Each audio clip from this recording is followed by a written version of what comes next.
Today I'll be sharing my progress in developing a Concoctions Pathfinder League starter.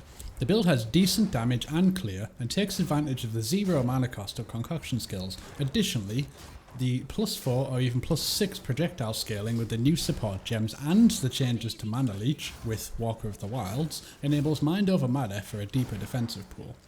Concoction skills in 0.3 benefit from a few significant changes to both support gems and the passive tree. Whilst the initially theorised additional projectiles of explosive concoction end up only adding 1 projectile to ignited enemies, single target of course, the skill does have some very interesting and useful upsides. The new Walker of the Wilds keystone allows mana leech to apply to elemental damage instead of physical.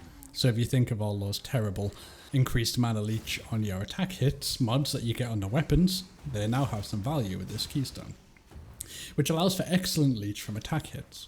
Since Concoctions shotgun and can apply up to +5 or +7 hits at once, the high leeching potential and 0 mana cost of the skill strongly enables mind over matter even for a Pathfinder.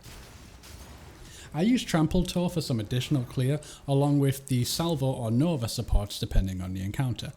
Generally speaking, the Salvo does a very big hit that has no damage loss of about 7 projectiles if you allow it to fully stack, which is very good for mapping and very good for Trample Toe because it allows you need the very high amount of overkill damage for the Trample Toe to properly proliferate, whereas Nova I think is better for single target because you can spam the ability a lot more. Even though you have a -40% damage modifier on your projectiles, it's much more spammable and it's a lot easier to use. I also use Blasphemy and Temporal Chains to apply a 40% action speed reduction to monsters. This will be lower in the future when I start to switch over to Shattering Concoction. In the late game I should be able to hit around 4 to 5 million DPS, but I'll see how that goes before I make any clear conclusions.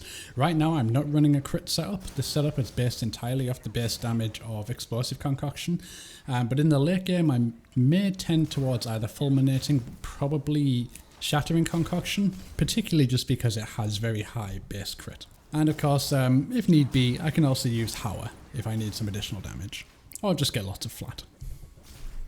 So how does this skill work then? Pretty simple, to be honest. The crux of the sort of advantages of this build mostly comes down to the choice of projectile scaling. If I use Nova projectiles, this is how it works. You cast, it goes in like an almost Star of David style shape, pentagon. You do a very short cast, it's like almost instantaneous. So you do kind of need good mouse movement to do this properly. Looks quite artistic, huh? Similarly, if you go Salvo, Salvo is a bit different. You have to stack this over time, but once you have 3 stacks, it gives you 2 projectiles per stack, and also it doesn't have any damage fall off. So if you do one of these big throws here, it's 7 hits on the all shotgun, lots of damage. In terms of the items, not much to say. Standard defensive gear. You can go full energy shield if you want, entirely your choice. Fire Flower and Spine Splinter here, just purely for the gem scaling, and Trample Toe. Also, I run this just for a bit of rage. Since Fire Flower does count as a fire hit, you pretty much get this all the time because you give yourself 100 damage of fire, or 20 or whatever it is with the resistance. This procs very regularly, and because your clear rate is so high, you pretty much have this on at all times, so it's like you have full stacks of rage, in my case 31. Oh, by the way, if anybody's playing concoction skills, I highly recommend you just optimize damage as much as possible and then go reduce charges. So flask, reduce charges, belt, I've got reduced charges in both cases. I don't actually run the alchemist boon thing. It's just not worth it. You get such little advantage for it. For this to make sense, you would really need to have like 200% increased charges and about maybe 1 charge per second base. Just give yourself 3 charges a second. But I think this is much better, to be honest. I think reduced charges is the way. In terms of the tree, not much really to talk about that I haven't said in the intro. Pretty standard Pathfinder tree. Got a bit of blind, skill speed, you don't need much of that. A bit of presence effect for the temporal chains. Obviously Walker of the Wilds is the kind of key focal point of the build, along with Mind Over Matter, I suppose. This is quite cool. This gives you a bit of AoE. This is so much AoE that I'd probably run this even if I'd changed to Shattering Concoction. Yeah, it's pretty much that. No crit, a bit of extra damage there. I'm just playing around with things. Not really too much to say. I haven't got any crit at the moment because the base crit of Explosive Concoction is so low at 5%. I can get a 6 here. But I think I will switch to Shattering Concoction eventually. Or maybe Fulminating. I'm not entirely sure, to be honest. I'm going to test out both. But I'll probably need a lot more flat damage at the moment, because you see my rings don't really have any at the minute. Got a bit of leech here, useful. Well, that's another thing, by the way. You should probably get some mana on kill jewels. I don't even have any.